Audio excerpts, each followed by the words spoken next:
يا اخوان سبحان الله، الانسان يبدا بضعف وينتهي بضعف. ذاك اليوم سيرت على واحد من الشباب عنده ابوه كبير في السن.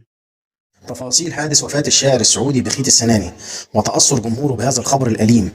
النهارده صباحا الشاعر السعودي المعروف بخيت السناني، واحد من أبرز شعراء المحاورة في المملكة، توفى بعد حادث مؤلم حصل في محافظة الحناكية بالمدينة المنورة.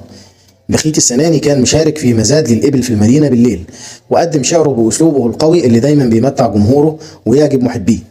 الحادث حصل في الساعات الأولى من اليوم لما سيارته انزلقت بسبب الأمطار اللي كانت على الطريق، وفقد السيطرة على السيارة اللي انقلبت أكتر من مرة. الشاعر كان انتقل للمستشفى بسرعة، لكن للأسف ما قدرش ينجو وتوفى متأثرا بجروحه البالغة. الفحوصات الطبية كشفت أنه تعرض لعدة إصابات خطيرة، منها كسر في الجمجمة وكدمات في المخ وكسر في الركبة اليسرى وقطع في شريان الرجل اليسرى وكسر في الرجل اليمنى. حالة الإصابات كانت صعبة جدا وما كانش في أمل لإنقاذه، الله يرحمه ويغفر له. الجنازة اتشيعت عصر النهاردة في المدينة المنورة وسط حضور عدد كبير من الشعراء ومحبيه جايين يودعوا واحد من أهم رموز الشعر في المملكة. فقدانه يعتبر خسارة كبيرة للساحة الشعرية السعودية، لأن بخيت السناني كان بيمثل رمز من رموز الشعر الأصيل، وكان ليه دور مهم في تجديد الشعر الشعبي بأسلوبه الفريد.